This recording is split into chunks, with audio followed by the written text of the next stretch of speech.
share of that oyster pie. So let's learn how we can do it, but let's not also forget that it's not just representing people buying or selling abroad, it's our local multicultural clientele here. And to that we have to be sensitive and cognizant of the differences. So a lot of you have seen this video, but it is so cute. And in case you think that you are not a global realtor, watch this.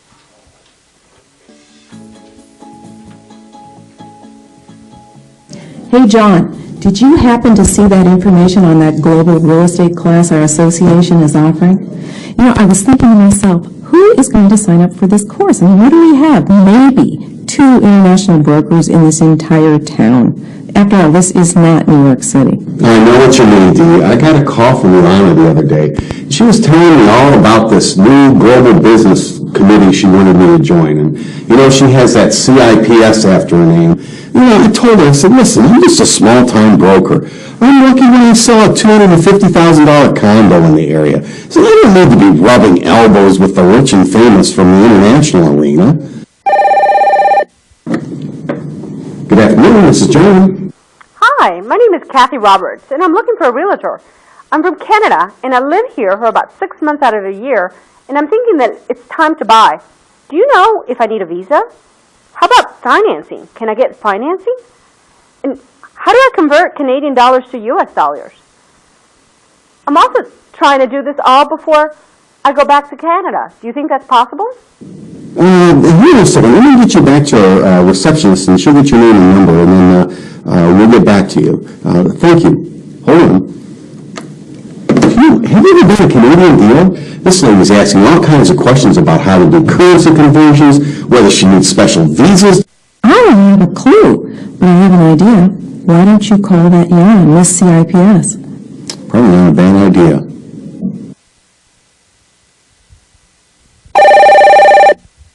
Hello, this is Dee. Hey Dee, do you speak Brazilian? I have someone interested in your listing. No, I don't speak Brazilian. Does she speak English? No. Well, give me a moment to make a call. I think I might have some information that will help, and see if you can get a name and number from her. Thank you. Hello, Yana? Hi. Hi, this is Dee. I need your help desperately. We have someone who speaks Brazilian, and she's interested in property. We also have someone from Canada that needs information on visas and needs information on currency exchange. I know that you've got your CIPS, and I know you're a specialist in international. First, in Brazil, they speak Portuguese. Call the Realtors Association. They're putting together a list of our members who speak languages and can be of assistance to other members. And while you have them on the phone, sign up for the Global Real Estate for Local Markets course and the CIPS Institute that are being held here next month. But we aren't international brokers. It sounds to me like you're up to your eyeballs in international deals right now. I can promise you that the education we're offering will help with exactly the kind of transaction you're involved in. It doesn't have to be $1 million deal with Prince Charles. You are global brokers. Thanks so much for your help. Good luck. Well, John, I think we are global brokers. Are you ready to get started on a new track with me? Let's go for it. It's a big world out there.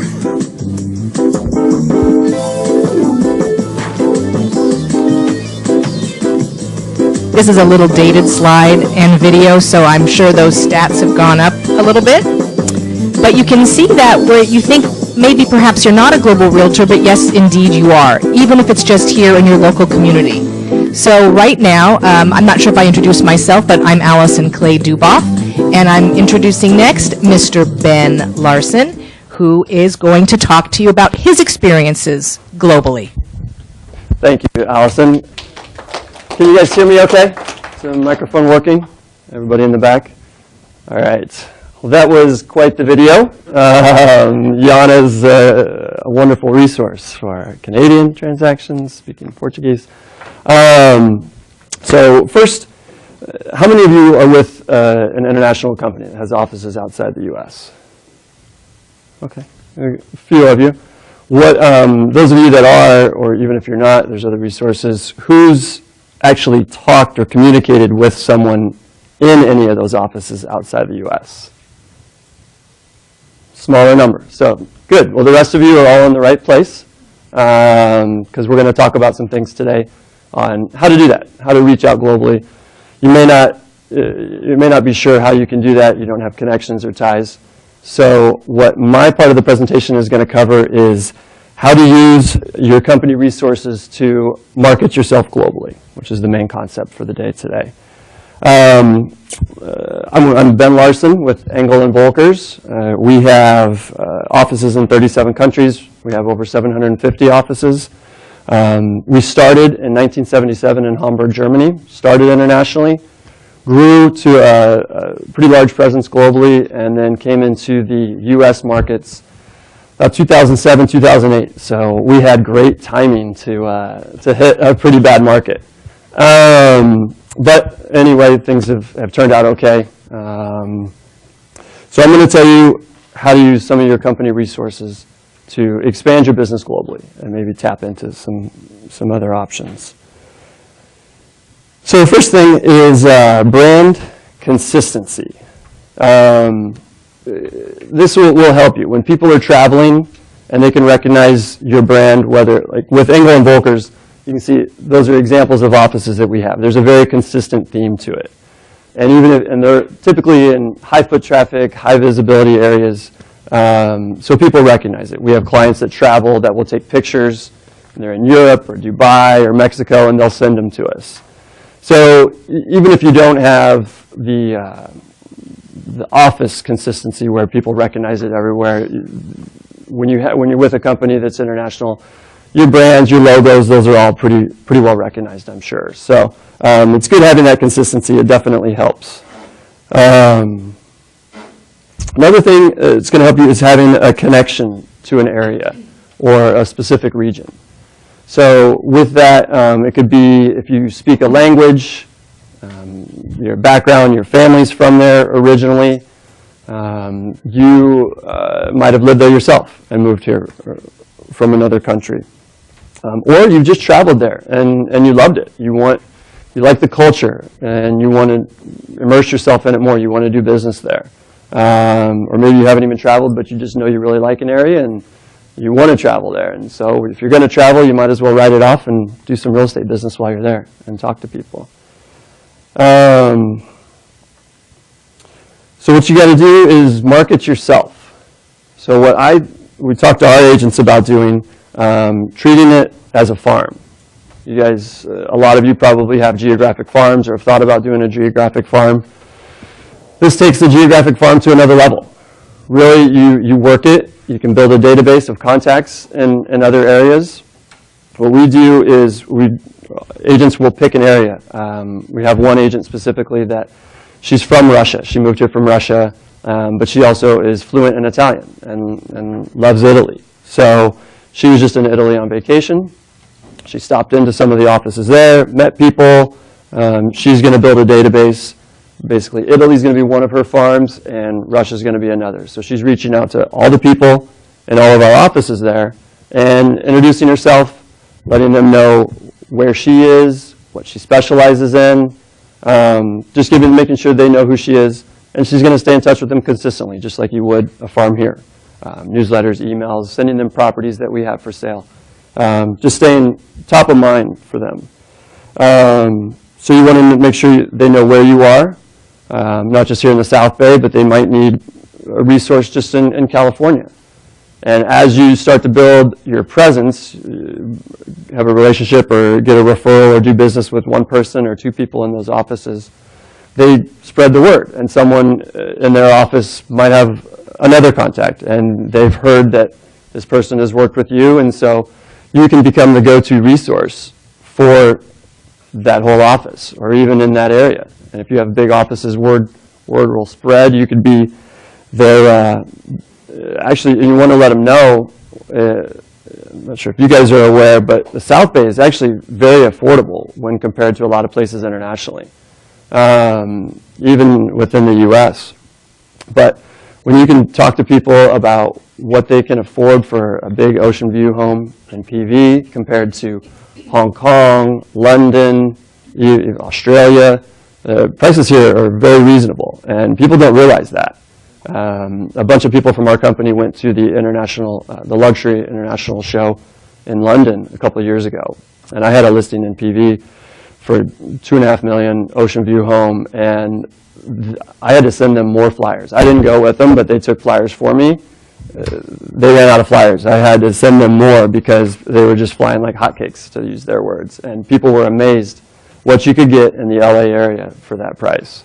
So really, I think we need to do more PR for the area, and it'll increase the demand. It won't be good for us that are trying to afford to live here and buy, but I think I really think it's undervalued.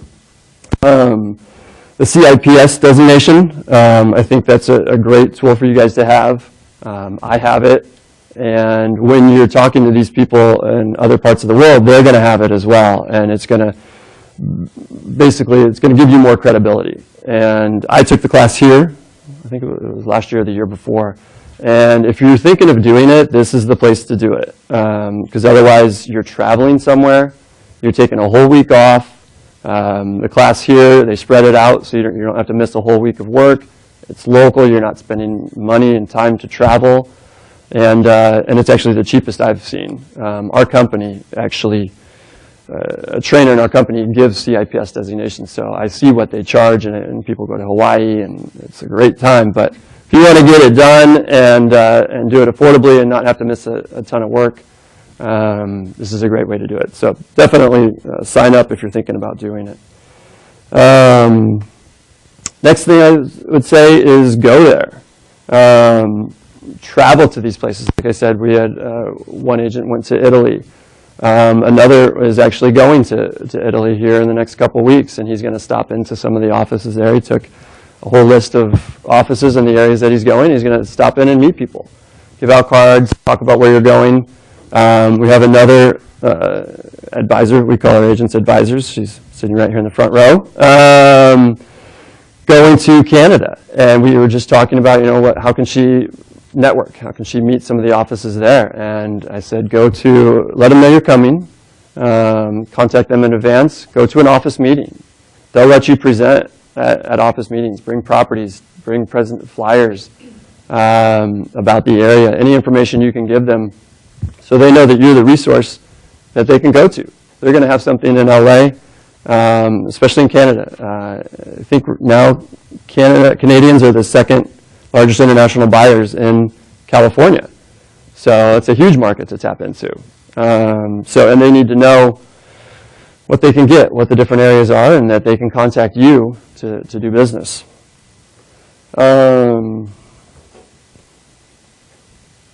So this is an event that our company has, and I'm sure your companies have different type of networking events.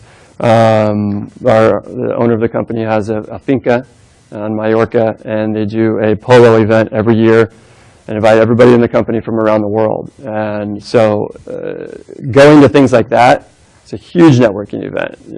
Everybody spends the day, there's a dinner, and you should come back with loads of business cards. You've got great contacts, and you've met people face to face.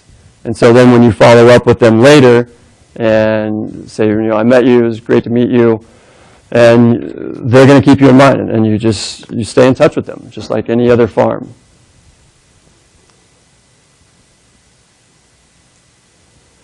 So a few other points I would make. Find a region where your company has a big presence. Really, if there's an area that they dominate, we're very large in Europe. But see where your company has a niche or has a presence or is really well known. If there's an area that you really like that you don't have a presence, then you can still tap into it and leverage your love for the area or your knowledge or background.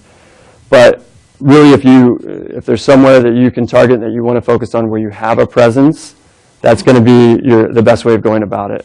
If you're going somewhere where you have one office with 2 agents, unless they have a huge market share, there's not going to be a lot of business coming back your way because they're probably not doing a whole lot. If you go somewhere where there's dozens of offices or dozens of agents that are doing a lot of business, they're probably going to end up having people that are going to want to come to the U.S. And so you want to be the person they reach out to. So a couple other points. Don't just ask them for buyer referrals of anyone they have coming here, you can market yourself. If you have contacts there, you've learned about the area, you've become the expert, you can look for people here locally. There's a lot of different ways you can go about it. I mean, just within your own clientele base, you can look for different demographics, different clubs here locally. Like if you want to focus on Germany, and there's a German club, you can join those and go to those networking events. And so you're going to make contacts with people either might want to, not just looking for buyers coming here, but if there are people that are here that want to buy internationally. Or they might even have properties that they want to sell. I've referred 2 people, one in France and one in Germany, that own property there that I've referred to offices that we have there, just from talking about it and talking about the international presence here that's come up. So that takes me to my final thought, sending referrals that direction. My philosophy generally in all the business I do is try to give value first. So if you want to build rapport and encourage people to feel somewhat obligated to reciprocate, send them business first. So market yourself here locally. If you're into social media, I mean, you can put ads on Facebook that can be very targeted to certain demographics. There's a lot of things you can do that you can start to drum up business. And then when you're sending things to them, it gives them more of an incentive, and they remember you better when you're putting money in their pocket, and happy to pay you a referral fee. Do you have a question? That's a question. You're talking about international brokerages. What happens if you are with an independent brokerage? I think David might be touching on it later. Proxy is a good resource, and we have that through our association. If you're not with a company, it's a huge network. So there's Proxy and the CIPS designation as well. There's a large network of international agents that there's a database that you can just go and tap into. If you're looking in a certain area, you can find who has a CIPS designation, and you'll at least have a connection with them that way. Would you say that for people that are referring business over here, they're going to look at the CIPS? People do business with people they like. So if you make a rapport with someone and you've met them and they feel comfortable with you, Exactly. they'll reach out to you. There's a chance of meeting, right? Yeah, and even if you don't meet them face to face, if you've reached out and shown that you're there, you're a resource, you know what you're doing. A lot of companies, even though they're the same company and the same brand, it's like a completely different office, and so they don't always have that connection. So being independent doesn't put you at a huge disadvantage, and because you have other networks you can tap into, like the CIPS. And people know if you've taken the time to do that, you're serious about it, and if you've been in touch with them, and it's just like a farm. If you've put the time in and you've built rapport and shown credibility, then yeah, I think there's a good chance they'll come to you. It's responsiveness. Just because some people have gotten their CIPS doesn't mean that they actively do the work and stay in touch with people. So I think a great deal has to do with responsiveness. Are you there? Sometimes their lives get so busy, they may want to buy something here, invest here, park some money here, but it's not the top item on their list. But if you're there communicating, showing that you're giving service, they will call you. So it's not just that the alphabet is after their name. That is a resource to become connected to people, but it's all about service, being connected. So don't worry if you're a big fish in a little pond. And the other thing to keep in mind is they might want to go outside their company, because a lot of times when they do referrals, some companies actually take a cut of that referral if it's done within the company. If they do a referral with you, they get the full 25%. We don't do that, but I know some might. So it would give you an advantage. So you really have the opportunity when you're marketing to these people to become their go-to contact. Like I said, if you make a couple good contacts, word will spread within their office, and then within different offices, they'll talk and they'll mingle. And if they're looking for someone that is a point of contact, you can be their point of contact for LA, the person they go to for all of California. or even throughout the U.S. If they've built a rapport with you, their U.S. contact. They might not know anyone in New York or Florida or San Francisco, and so they're going to call you and say, you know someone, and you could maybe get a small piece of the referral fee and say, yeah, I can put you in touch with a good agent. Like, I know people in New York. I could put someone in touch with them and say, yeah, just give me 5 or 10% of the referral fee. I've got a great person. Or the philosophy of giving value first is put them in touch with someone, connect them with someone, don't ask for anything.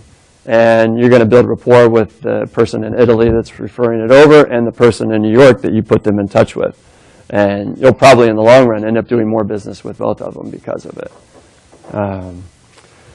So that's basically what I have to talk about.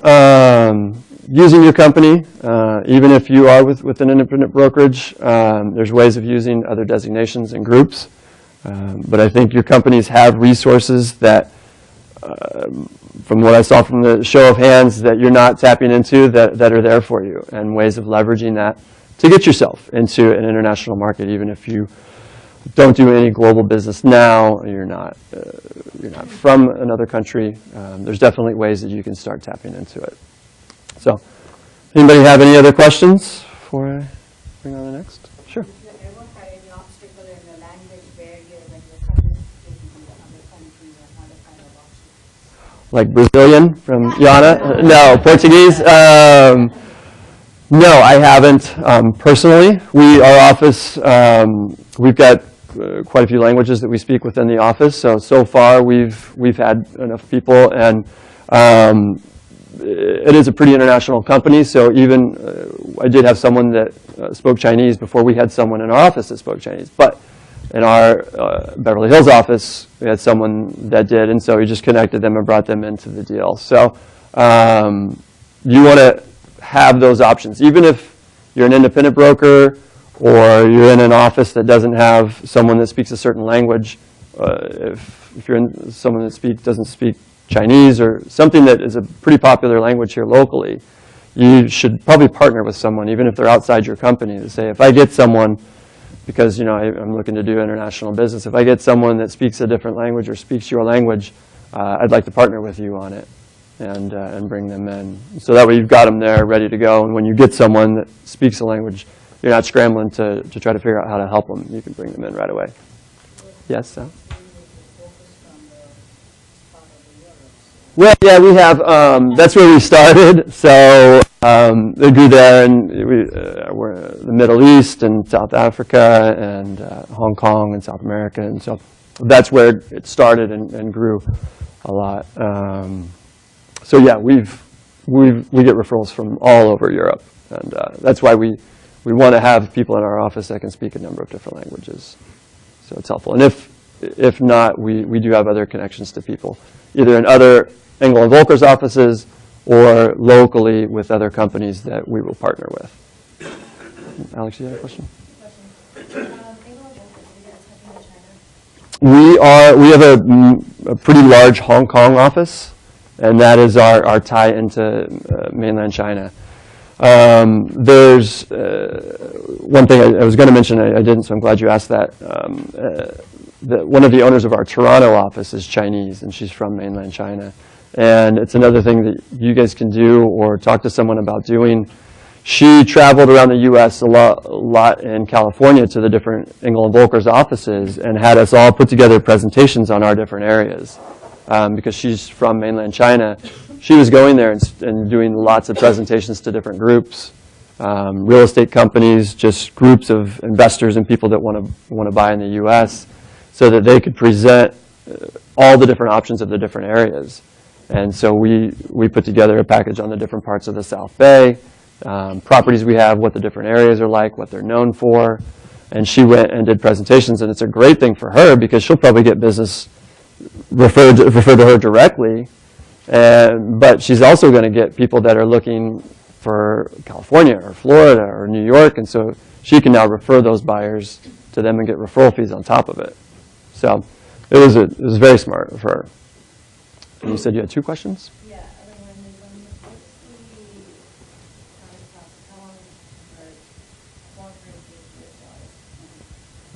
That I haven't had to deal with it much, but if you're doing it in a transaction, there's some escrow companies, and you guys want to do your research, some escrow companies can receive funds from a bank account, and it depends on what country it's coming from, and different things. So it depends on where it's coming from, who your escrow company is. Sometimes it can be transferred directly to escrow. Let me just add to that, the changing of funds really can be a huge difference for your client depending upon what the market is doing. And so you want not necessarily to advise them when and how, but to advise them that, you know, the pound is doing this, the euro is doing that. So it can make a huge difference in the exchange rate in the matter of timing. So it's just another talking point. And again, as Ben said, escrow companies know that. But you can yourself look at, I use something called XE, Currency Exchange. Yeah. And it's a great website. It's super easy to use, kind of idiot-proof. And you can just keep an eye on what the exchange rates are doing. So that's a good tool to direct your client to, because we just got to protect yourself and not be giving too specific advice, but guide them to do their own research. Yeah, the escrow company matters. I know there's another fund from the cost for the life block. It's one of the biggest part of, you know, the money coming from there, and in between, if something happens, this is one of the biggest. Again, escrow, good, solid, reputable escrow companies that do a lot of volume internationally. Yeah. They know how to handle it. There are certain wire transfer codes, banking codes, that are red flagged already. So you just really need, if you're doing an international transaction, you really need to work with a fantastically experienced escrow company and have your client pay the, you know, the higher fee, because they know how to protect in those types of scams and things. And also, as I'm sure everybody here is aware, that title is now having scamming issues where they're lifting imagery from title companies and sending an email saying, oh yes, we need the funds changed to a different account number. So you just really communicate a lot with your escrow officer holder and know that they're a good, solid escrow company. Yeah, because that'll kill a deal if the funds are held up, if you have issues. But the wire fraud's always scary.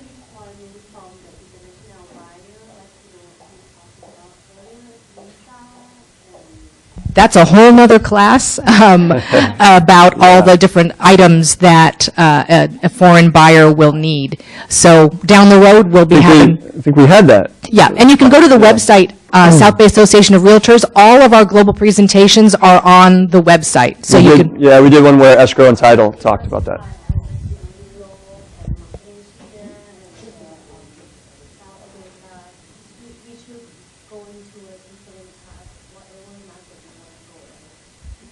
You mean a different class for whatever market you're looking at?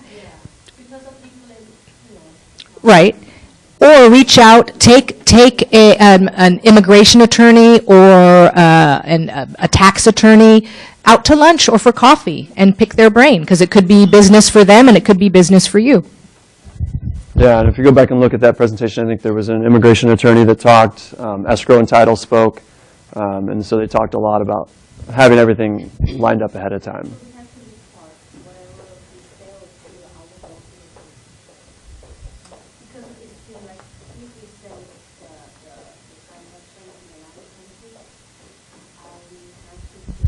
You need to be able to have a contact person there, a licensed person in the other country. Yes, if you're going to be representing a buyer from here purchasing somewhere abroad, because every country has different requirements and ways that they do business. For example, in England, there is no escrow. They use all solicitors and attorneys. So every country is different. You just have to investigate and be aware. Yeah, you'll typically just refer it to someone, and you can be as involved as you need to be or want to be. What's that?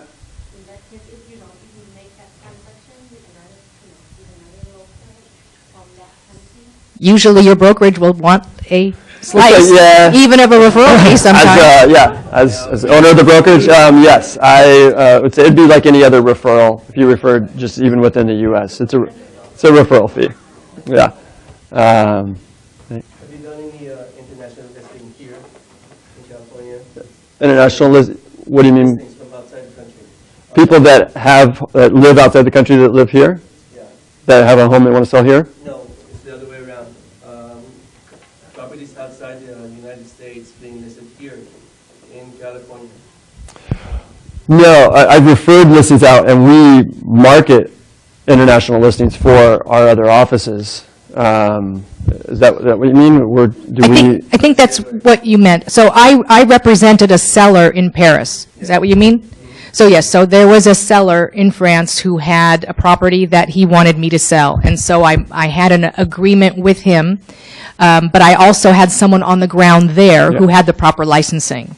But I was marketing it here. And one of the first things we talked about in one of our first global real estate presentations, if you go on the MLS, you can see there's an area when you're searching for property that has different countries. And it took me a couple years before I saw that, but if you do the drop down, I forget where it is, you'll see Canada, Mexico, all the countries are there, and listings will come up. So it's really interesting. I just came back from a DRE last week, and I asked them about international listing, and they gave me something that's totally different, because I know that we have it in the MLS. But I asked them the same question, that can I put the property in the MLS or in my association in order to sell it? You have to have the proper documentation of the person on the other side, is my understanding.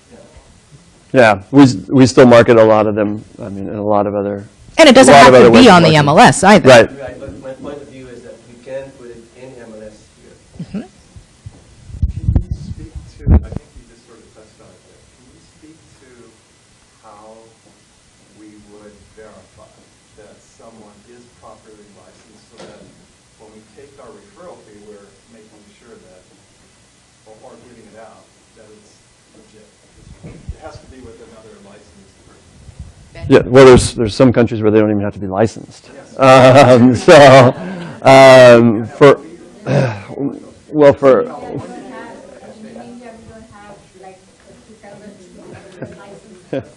right.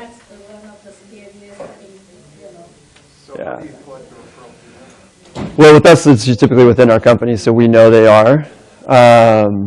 But you just have to do your research, and you have to go through someone that you think a resource that is reputable. That's why CIPS, Proxy, places like that. Or if you have to engage a solicitor, an attorney, to protect yourself, get something drafted, a notary.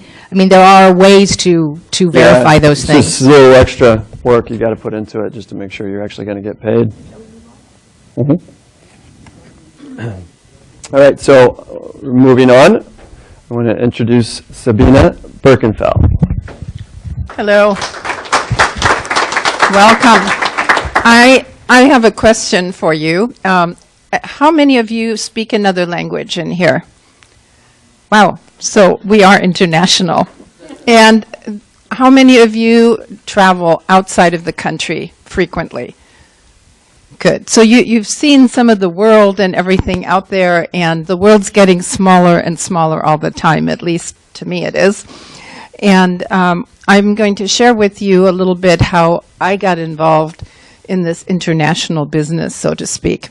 So I think it was about 2000, way back when, I took a CIPS course which was offered here, and it was way more expensive. It was a whole week of studying, and I just delved right into it and did it, and it was really intriguing and interesting, and I had wanted to kind of get into a more international type of business with the real estate. So I'm originally from Germany, so I do have my connections over there, still some family and friends, and go back frequently, and so it made sense to me to try and explore that whole international CIPS business. And another thing is when you have a certain skill, another language, that is such a plus. Even though if you don't, I would say don't get discouraged, because most people, they speak English all over the world, and that's one of their first languages that they would want to learn outside of their own. So there is hope for even the foreign speakers. It's a small world after all, right? So I also made connections because of the CIPS network. I actually was contacted by a broker in Florida, in Orlando, and he was also a German speaker, and he was putting together an association of German speakers where he was just trying to get a group together where we could all network. And I'm so glad that I did that, because that just opened up a whole new world. So I have been actually getting referrals from Florida because of the German connection, which is, to me, it's kind of sounds bizarre, but that's how it all happened. So I ended up getting, people that would originally want to move, say, from Germany to the U.S., and they would at first pick Florida because of the closeness to Europe. LA is quite a bit further air travel-wise, hourly. So, but some people in Germany then decided, excuse me, they didn't like the humidity in Florida. So then Southern California became very interesting. So it ended up, I had people from Switzerland that hardly knew any English at all. I had people from Germany, and then here, like Ben also referred or mentioned, it's good when you join or become part of different groups, like they have German clubs here, or if you go to Oktoberfest at the Phoenix Club, which is happening now, you can, in a fun atmosphere, you can meet people, you can start to network that way too. So you can, like out of a fun day, you might actually get a client. So anyways, I've had good contacts, and this is also from my Florida connections. They would refer people from German television. There's a media center that's become huge in Germany, which is in Cologne.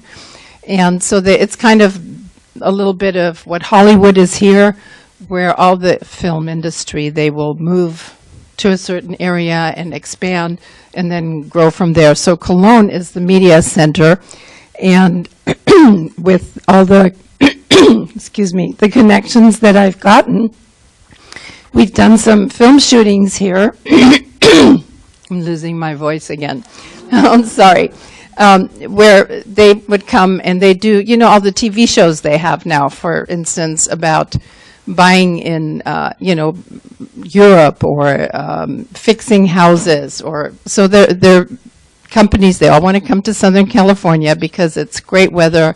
Everyone wants to be out here, and so I have done some film shoots where they did a 3-part series, and it was an actor who wanted to make it big here. He has already TV shows and series, detective series in Germany, and then also a singing group that was quite famous, and so they had also interviews with the producer of the Black Eyed Peas. So the company, the film crew, they contacted me and they said, we want to do something and show. Thank you, Allison. I needed some water.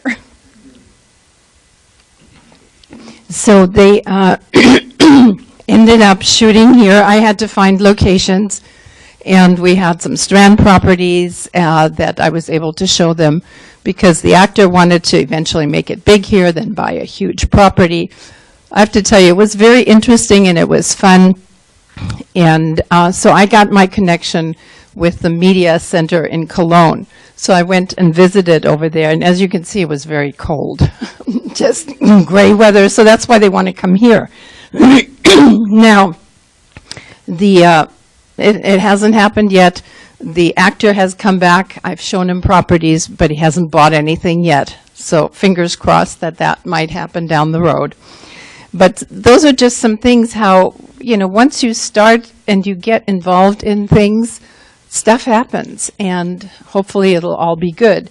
And so this year, I used to be with just an independent company, and I was always very happy with the brokerages I worked for. But I have found, as our world changes and technology changes, to me, it was really important to have more of that interaction with a company that has those connections overseas. And so I also joined EV this year. And it was really neat because I've actually gotten a referral from a German company. They had people, and they're here currently, and they needed a German speaker. And so that was all, you know, things start to happen when you immerse yourself in that type of an environment. So if you travel, wherever you go, take your business cards and then just try and see what happens. The connections abroad, it's just, I always, also when I travel, I do take flyers and things that of properties I have and share that. I've gone into different real estate offices that, you know, different cities that I've visited over there. You can introduce yourself, you can, you know, do some research and what the most popular areas are where investments are best made for clients, you know, with the highest return, and the type, you know, people like to buy also vacation homes in Europe. So I've just had it recently where, since I've changed offices and I was working with clients here and they were about to travel to Europe, I told them I joined Engel and Volkers, and they said, "What's that? Never heard of it." You know, it was like, and the name is kind of like, how do you pronounce that again? So they traveled, and then I started getting photos from them. This is the wrong slide. I don't know what happened. This is actually, this slide is from a couple that was visiting from Germany, and they wanted to see beachfront properties. So I was showing them a property in Manhattan Beach. So, but then the clients that went abroad, they were sending me, and now I'm hoping that, okay, this is one where also the clients, they're traveling in Germany. They are German, and they are on an island in the North Sea there. And then they sent me the picture, and they said, "Oh, you know, we went to the island, and there was an EV office there. So we went in, and we said we were working with you, and we're thinking of, you know, maybe buying something on the island." So they sent me the picture, and you see Norbert sitting out front in the office there. So they, you know, they think it's really cool. So we stay connected. So I was really pleased to have that happen, and it kind of shows loyalty. And so hopefully something will happen there, but that's still in the works, because right now the weather gets really cold and the islands in the North Sea are freezing at that time of year. And so I'm sure they're not going to buy until next summer. So let's see. Oh, and this is from the other people that had never heard of EV. So they arrive, and so they're in Madrid, and they're having their first breakfast, and they're sitting somewhere outside. And I get a text, and this is what they sent. They said, "Oh my God, there's EV. That was the first thing we saw. We were sitting in a sidewalk cafe, and we look up, and we go, oh, this is where Sabina is now." She's working for them. So I think Ben had mentioned before as well that, you know, people send us pictures now. It's just kind of a fun thing, and it's become a little tradition. Oh, sorry. Can we go back? Yeah. Yeah, the Engel Volkers right there. And I don't know that person, but, you know, and there's a Burger King, so that was interesting to me too, that Madrid. Yeah, and then this one is, they sent another one, and they were in, actually, the sign says, they went to Barcelona too, but this is from Menorca. That's another little island over there. And they spend time there.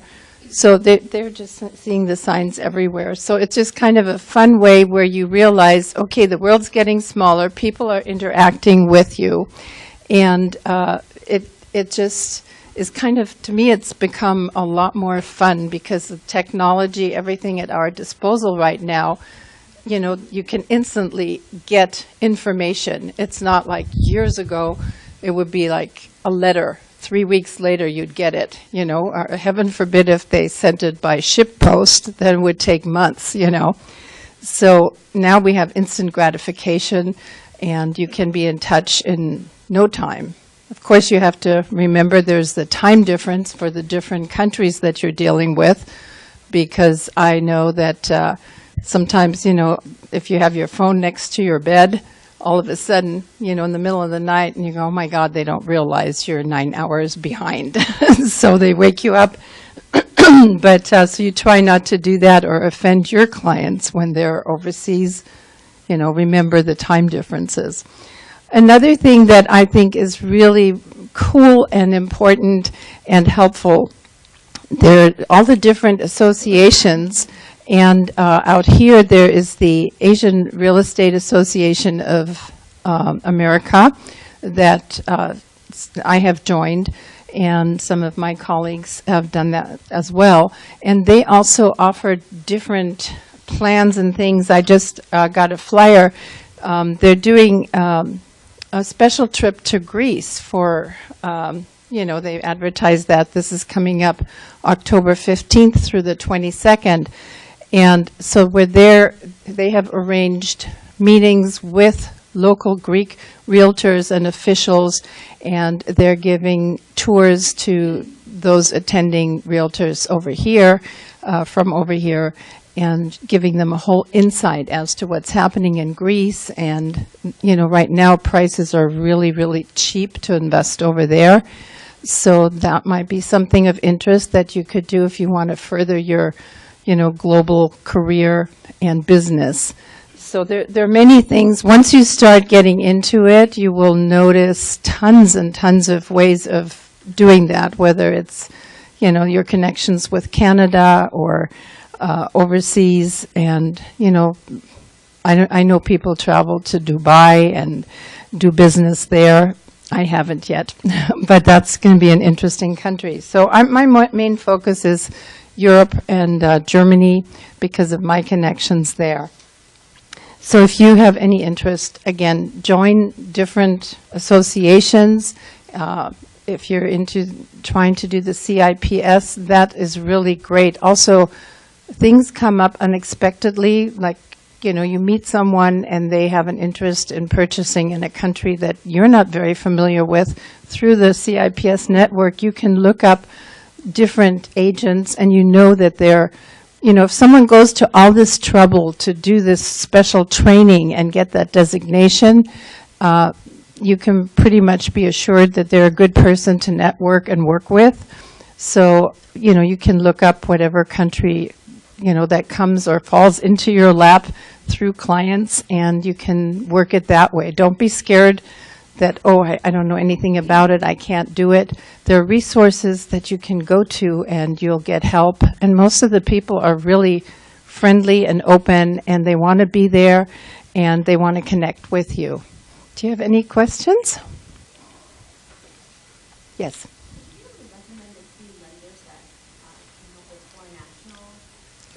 Yeah, you know, there are more and more around right now.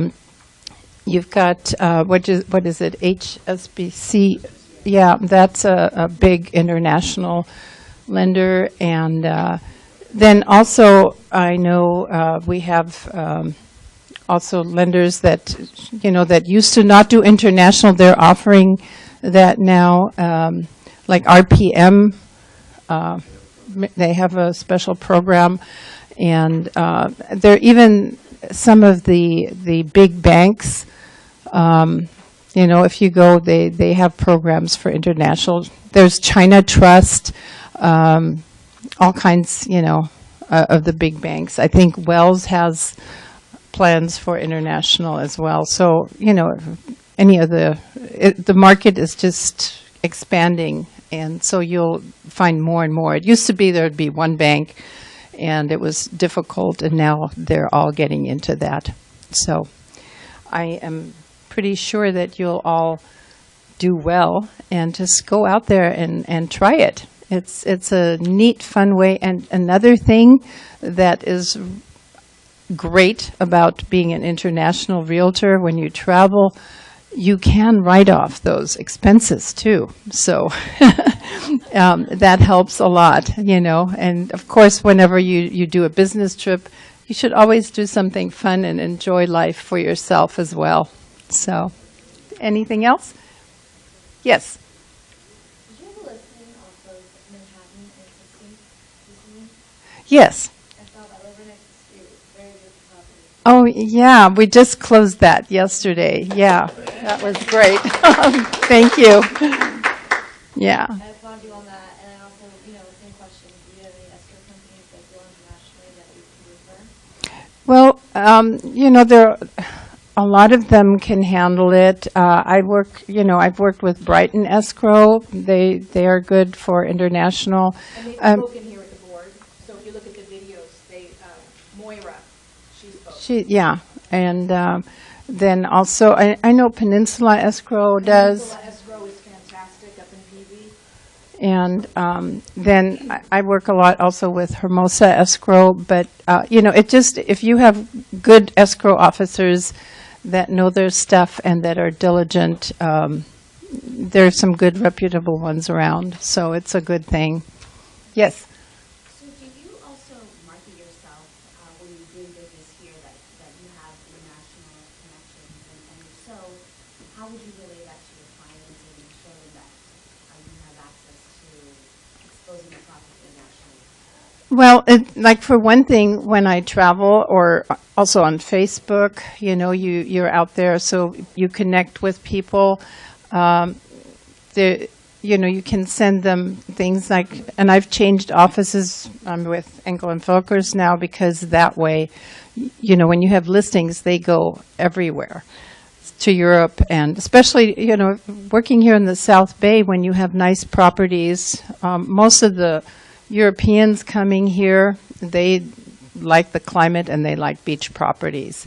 So it just makes sense that you put that out into the different companies. And so that's one of the reasons, that I made a change, because you do get that marketing. And it just automatically goes to the different offices worldwide, really. Another thing we do, which a lot of people probably do as well, is we'll send flyers to the offices overseas, and we have a lot of window displays, so they'll put them in their display window and they'll take a picture of it there and send it over to us so we can show our clients. And so we've got a lot of examples of that we would show in the listing presentation or something, so they can see, oh, my property will be in a window in Hong Kong and in Barcelona. Yeah, so, yes, Chris. Well, okay, so how come there are not more offices like Engel Volkers that are trying to do the international? I'm coming up next, so I'll talk about REMAX. Yeah, no, there are a number of offices, and I know, like when I've been in Germany, I have visited Christie's offices. Those are also international. There's quite a number of different ones. Sotheby's, yeah. So, and I think Telus, aren't they? Are they over? No, they're just more. Yeah, yeah. So. Yeah, so I mean, I think the market is constantly expanding, and all different real estate offices are trying to tap into the international market more and more. So I think you'll find that, globally, everybody's trying to expand and get into different areas. So, okay.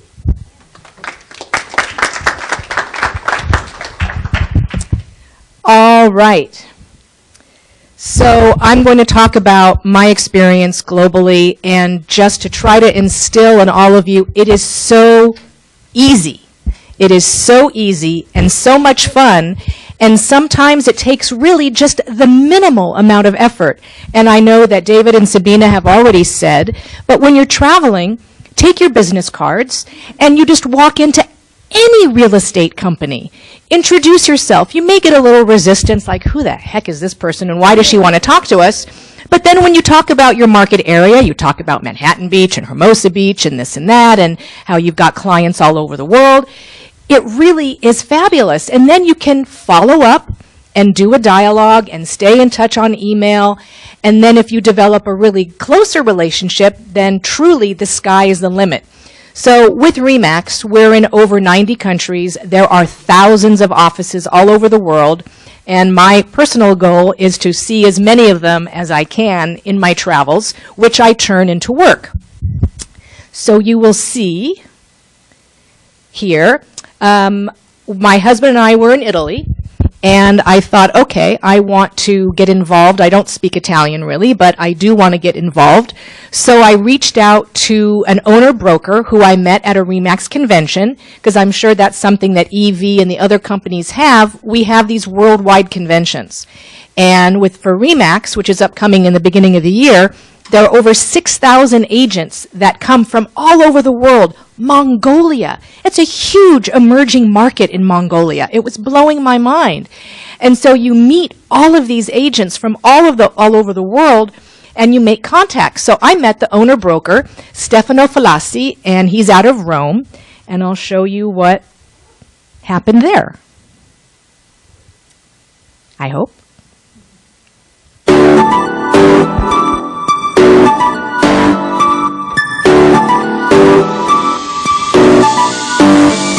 Basically, I got invited to speak.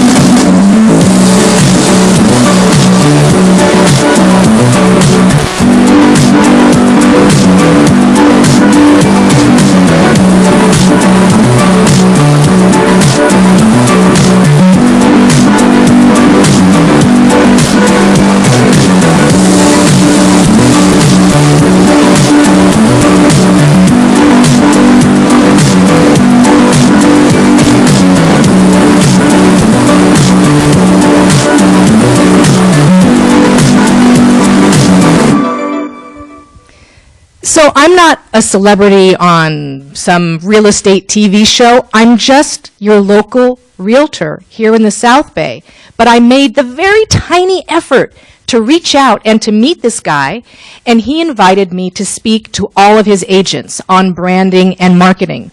And he was so helpful. He put translations in my slideshow in Italian. He even put subtitles in some of my videos that I had made for here.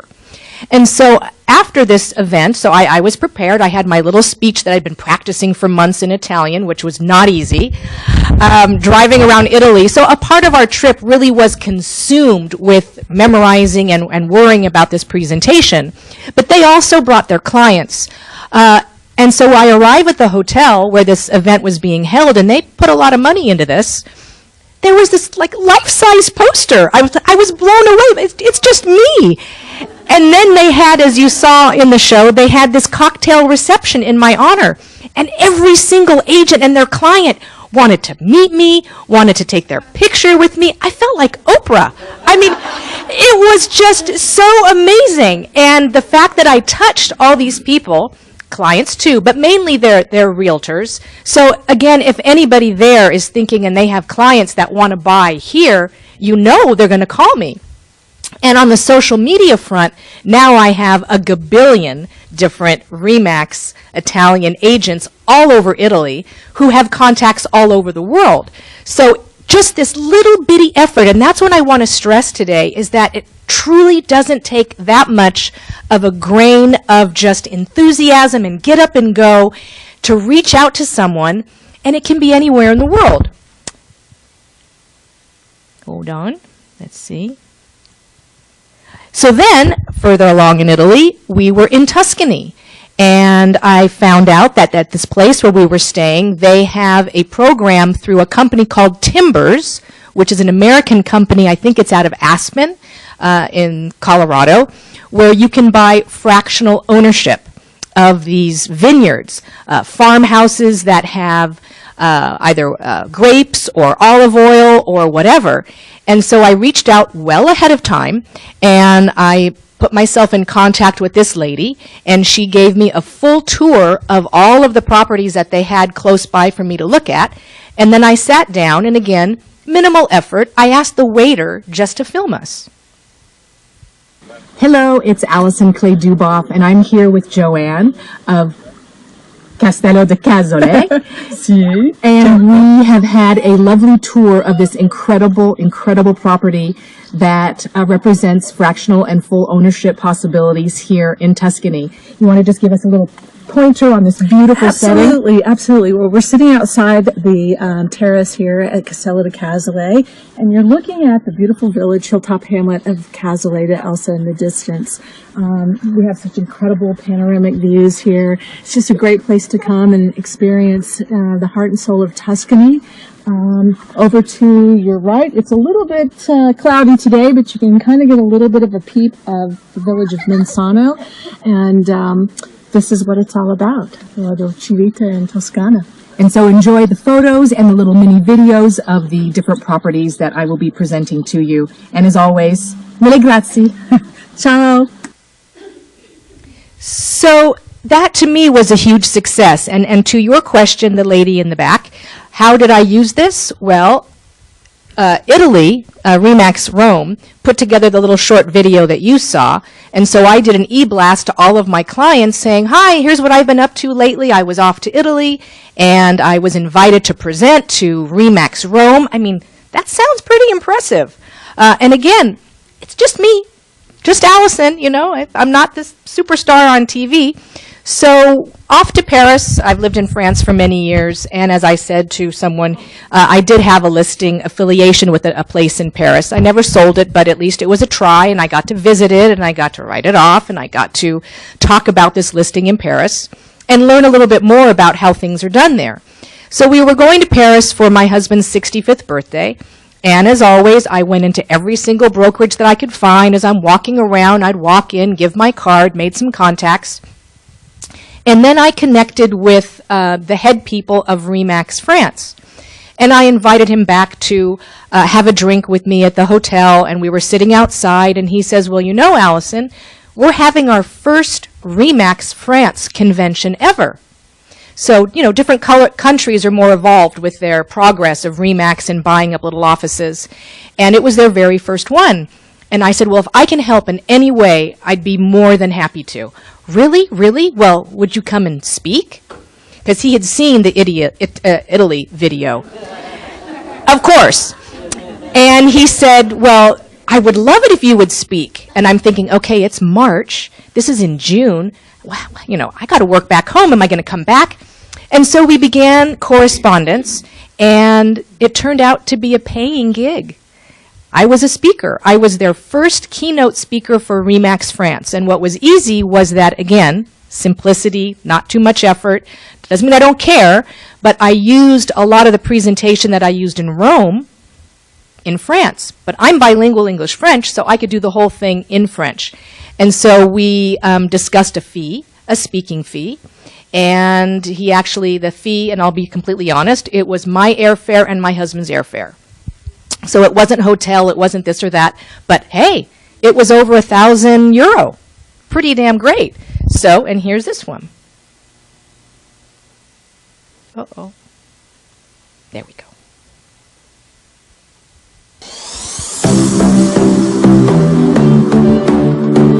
And they did all this. I didn't do this.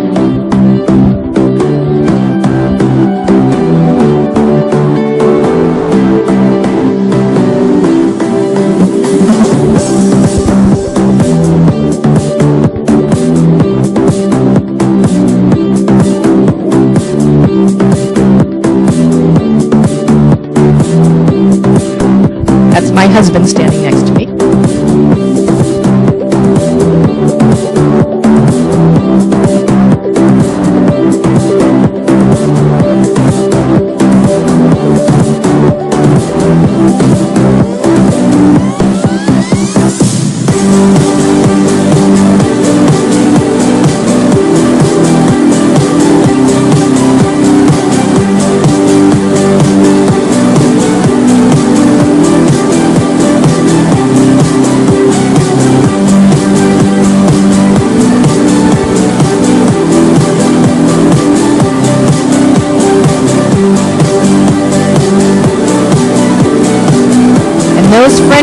they can party.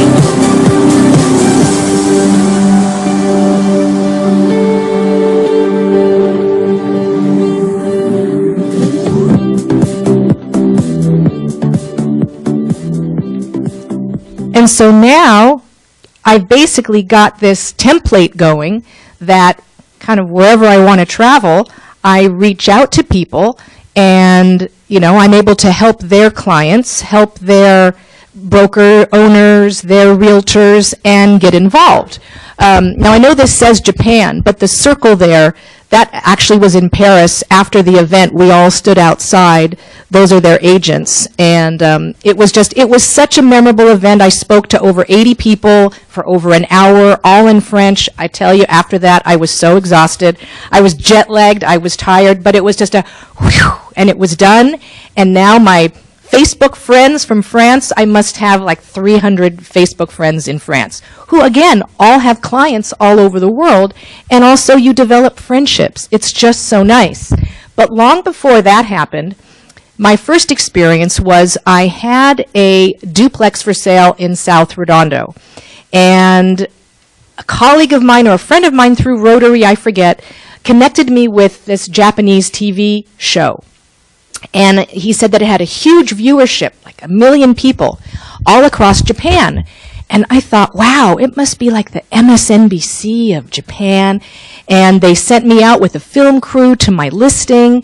And, you know, I was interviewed, it was dubbed, and I couldn't wait to see the end result, because I had no idea what this program was. But at the very end of filming, there was some kind of weird stuff going on that I didn't quite understand. Well, as it turned out, it's a very famous Japanese game show. こんな物件はいかがでしょうか。コマースさんの案内で町の不動産屋さんへ。紹介してもらったのは海からほど近くにある閑静な住宅街の物件。この町で伝統的な作りの一戸建てよ。So what I understand is that they're guessing the values of these properties. 残っている家具はほとんどが100年以上前の年代物よ。何個だってあるわ。Wow. 6 years ago, maybe? 7 years ago? ベッドが収納されているのよ。友人が来た時はとっても便利よ。And that little critter is called Rainbow Jean, and that's the name of the show, Rainbow Jean. 広々とした作りの 3LDK、160平米。100年以上前の伝統的な建造物として、有数からも保護を受けているんだとか。どう？このバルコニーいいでしょう。バーベキューもできるのよ。この素敵な家の値段は、So that's when I knew it was getting weird, as I'm talking to this stuffed animal. およそ8500万円。 But supposedly it has, you know, a really huge viewership. It went close to that amount. Anyway, so again, the funniest story of this whole entire thing about this Japanese presentation was at the very first open house, an Asian couple came in, and at that property there in South Redondo, and of course I want to be very discreet and diplomatic about what part of the world they come from. And I forget how I did it, but I found out that they were Japanese and they didn't speak a word of English. And so I said, oh, come here. And I played the video. And they were cracking up. Now, they didn't buy that place, but they enjoyed seeing that. And it was just, I don't know, it was serendipity. So, again, I'm going to pass it on now to my committee buddy, David Potter. But social media, networking, being out there in the world, don't be afraid. I'm off to India next, and I've got a lady, the COO of Remax India, and we've been communicating, and we'll see if anything comes out of that. And in the end, I don't know what kind of deals have come from this, but I know that my clients are sure impressed when I show them what I'm up to and the contacts that I've made. And there's actually a property in the highest parts of Cannes in the south of France. It's a 14 million euro complex. And a friend of mine from Paris has some Russian contacts who are contemplating that. And then I said, well, look, if that doesn't work out, there's an amazing $25 million property at 417 Paseo de la Playa. Maybe they would consider, Redondo Beach instead. Anyway, any questions? Anyone? Okay. David, over and out. Hi, guys. I'm Dave Potter with King Harbor Realtors. So I'm going to approach it a little bit differently than my three cohorts. I'm with a very small company. We have about 20 agents in our office, so we don't have a big multinational or international relationship with other offices. But I've been fairly successful with getting foreign buyers in my career and then occasionally selling a couple things in other countries. So this is actually just me being a tourist. Most of the business I've done is with people from Korea, China, and the Philippines, and a little bit in Japan. So that's me in Japan, Korea, and China. I think a lot of people think there's like a secret to being able to have international contacts or find foreign buyers. A lot of different things work. There's a lot of different ways to network and meet people, and obviously like in Ben and Sabina's office, they really focus on Europe, and they have a lot of offices. They can meet people and market their properties for sale. In our office, I don't really have that luxury. We're mostly local, just in Redondo Beach. And I'm mostly an income property person, so I sell apartment buildings. And that's where I've met most of my buyers that have bought here. So I'm going to talk a little bit about statistics, what's happening in the market in the United States, who's buying and how much money is being spent and where the buyers are coming from. And then a little bit, I'm going to talk about affiliations you guys as agents could belong to. We talked about CIPS. There's a few others. And on the multiple listing service, we have links where you guys can link to a couple of these organizations and promote your listings, not only on our MLS, but there's a place called ListHub and World Properties, where if you just have a local listing, if it's a condo, you can put it out there and you'll have a lot of other people in foreign countries will be able to see it.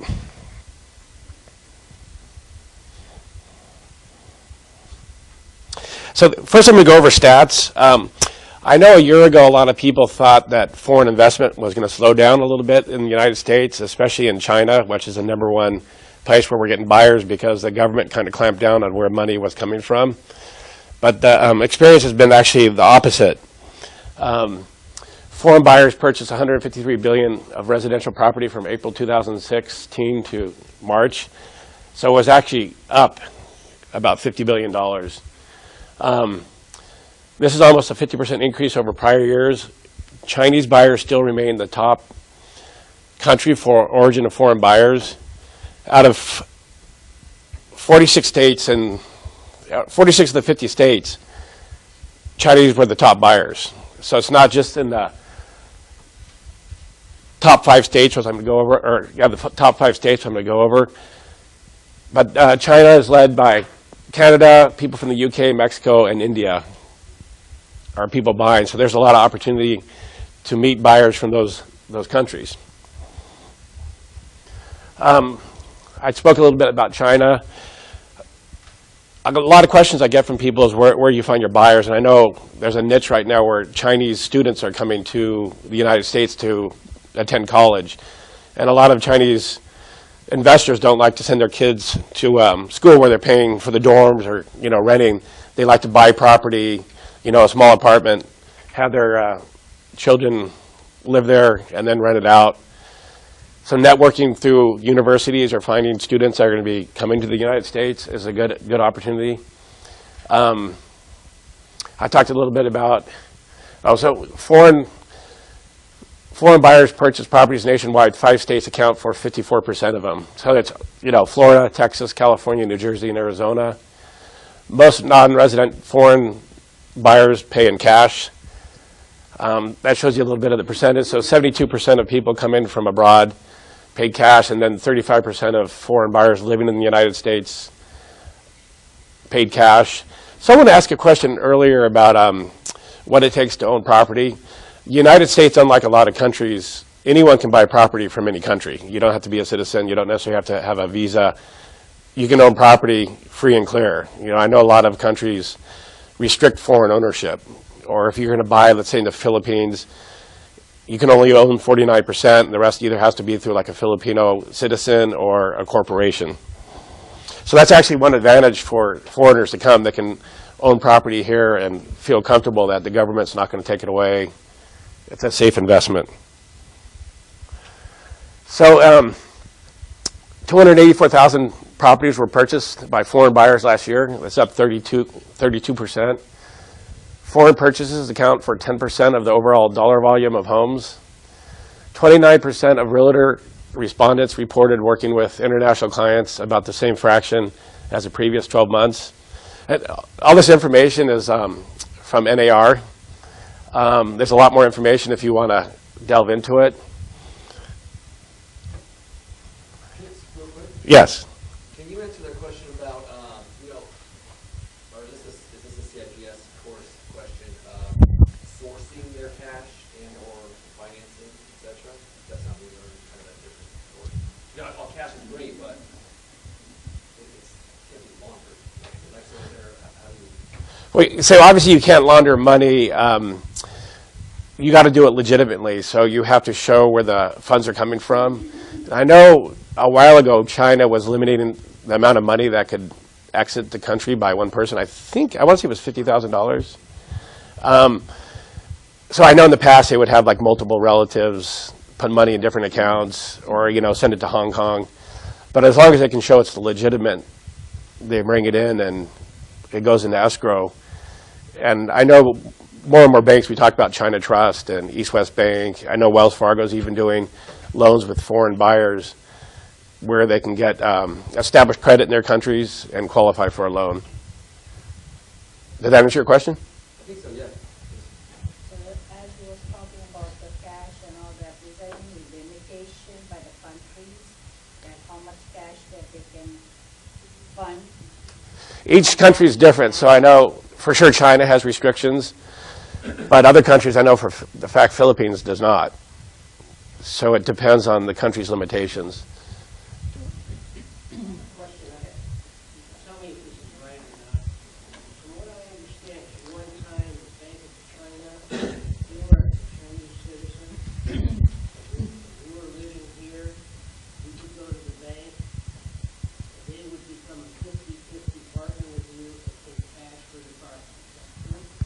I am unfamiliar with that. I'm not sure. I know most of the Chinese buyers I dealt with, it's always been their own money or through their family.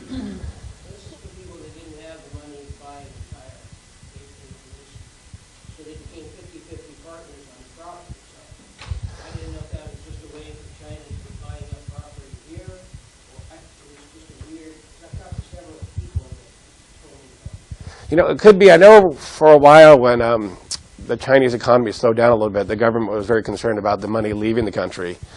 So that's kind of why they were putting the brakes on it, to keep the cash inside the country.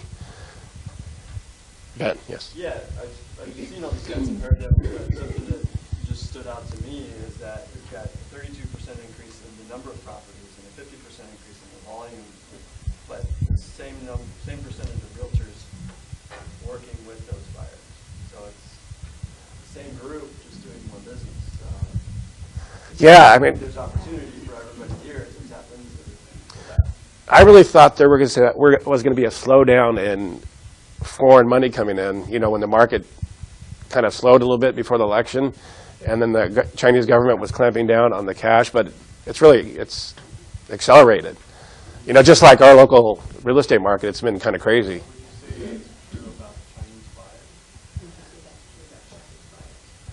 Yes.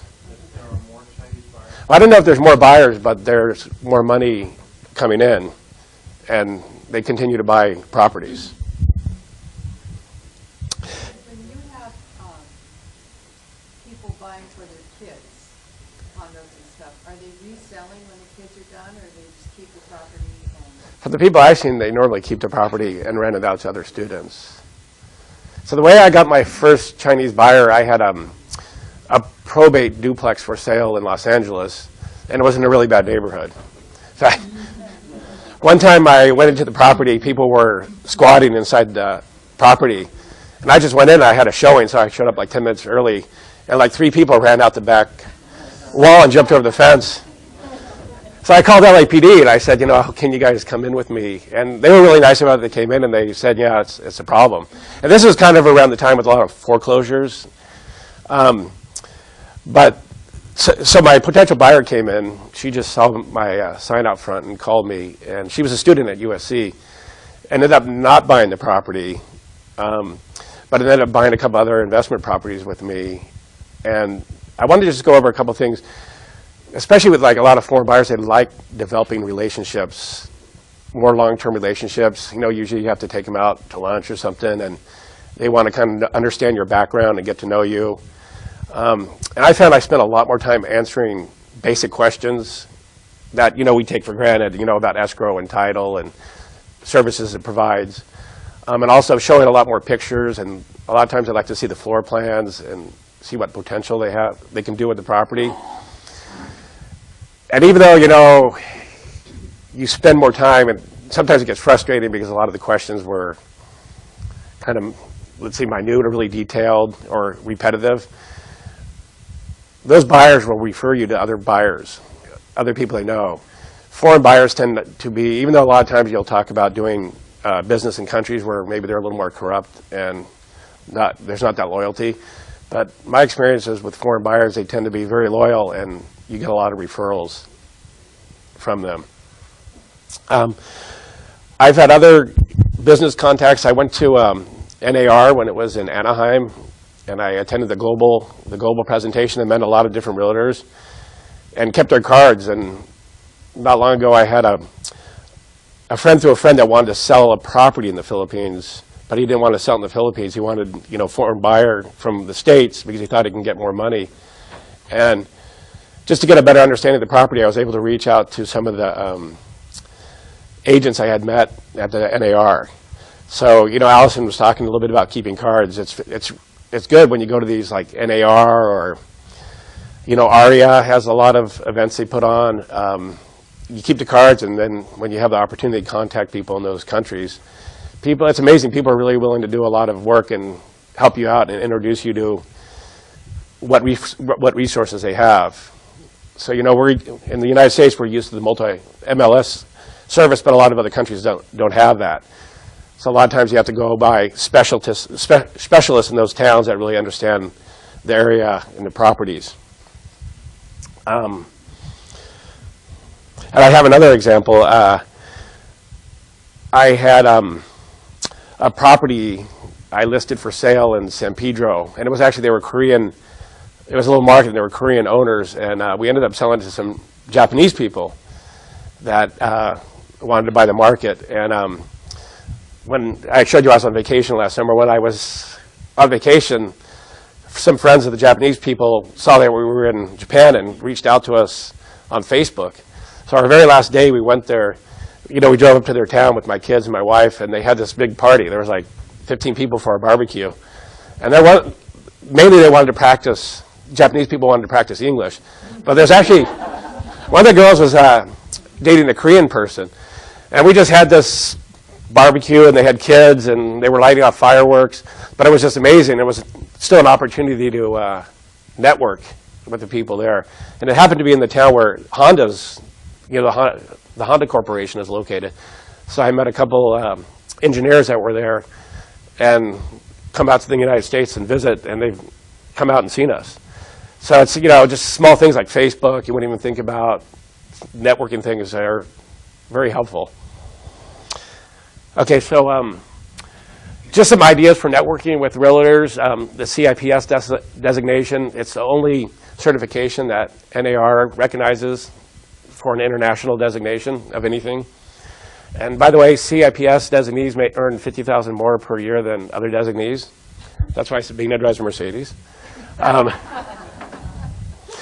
by the way, we had talked a little bit about foreign language. So I grew up here in the South Bay. I'm a total gringo. I'm fluent in Brazilian, but I don't really speak any other language. So my experience with dealing with the people in these countries has been most people speak English, and you can kind of get by with that. But I talked a little bit about developing a relationship. I did one deal with a Filipino guy who had a property here he was selling, and I never met him. I never met the guy in person until he picked up the check at Escrow. But, Skype, Join Me, or FaceTime is a great way to video chat with him. I used to talk to him on Skype. And the other thing about doing transactions overseas, like this guy who sold this property, he had owned it but hadn't been back to the States like in 10 years. He did everything, including signing the grant deed by going to the embassy in the Philippines. So you can pretty much do everything without actually coming to the United States. He wanted to get his check in person. So we talked a little bit about CIPS. There's a couple other designations you can get. TRC is Transnational Referral Certification. This is a half-day class, so it's kind of like a mini CIPS. And I got my TRC here through South Bay. They had a class a couple years ago. I don't know if we're having another one coming up, but I know Beverly Hills does them, San Gabriel does them. And this kind of gives you an introduction to CIPS.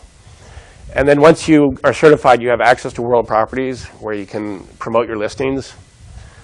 And you guys can link on World Properties through the MLS and kind of look at it and see different agents and what's for sale. It's a great way to network with other agents and get some visibility on your listing. So make your website global, using Google Translate on your personal or broker's website. They now have up to 90 languages. That more or less automatically will translate it. I know the translations aren't always perfect, but if someone's looking at your website, and they're in Russia or something, they can get a general idea of what you're marketing. Visual, I spoke about this a little bit earlier. Foreign buyers, in my experience, really like to see a lot of pictures of the property. I've made videos, little short videos of the inside of the properties. They like to see the floor plans. So you can never do enough pictures. Dropbox email is a great way. And these are a couple places where you can list your listings that we can network through our multiple listing service, ListHub. ListHub is, I go into a little bit more in a minute, and then we have International Real Estate Federation, Proxy, and World Property. So ListHub allows brokers to syndicate their listings over 900 syndications, partner websites throughout the world.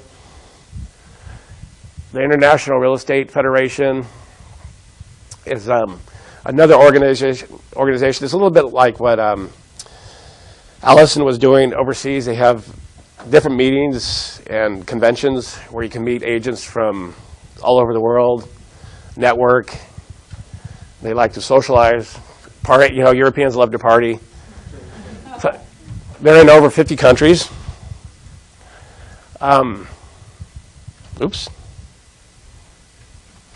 Proxy Pro, I'm sure most of you guys are familiar with that. That's on our multiple listing service. Connect your listing to 600,000 agents in over 130 countries. This is all free, as part of being on the multiple listing service. Is there any more questions? Yes. If you have a listing, it doesn't automatically go through Proxy. Don't you have to just click a button and then release it, or is it that simple? I think so. I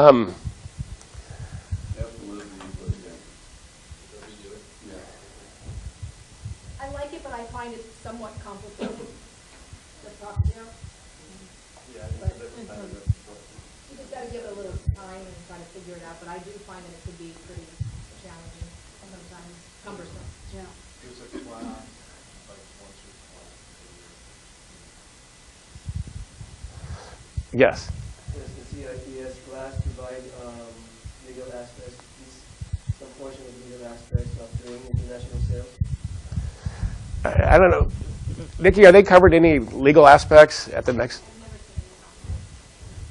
Yeah, I don't know how much legal they get into. A lot of it's, marketing and cultural issues. Like, if I'm an investor, I'm coming out from another country, I want to buy property here, can I get, what benefits can I get from, investing here? Yeah, let's talk about tax. There's conversations about discussion. But it's important to know that, because I know when you're a foreign owner and you do sell a property, you know, the withholding is a lot higher. So, you know, the government wants to make sure they get their tax money. Any more questions? Excellent. Well, thank you.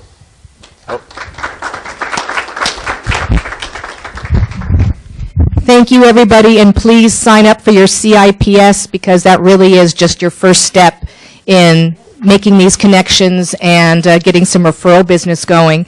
And if you do like what you saw today, let us know. We're volunteers. Again, we're just realtors like you, and we donate our time to bring as much information to all of you as we can. So let us know if you liked it, and we'll see you at the next event.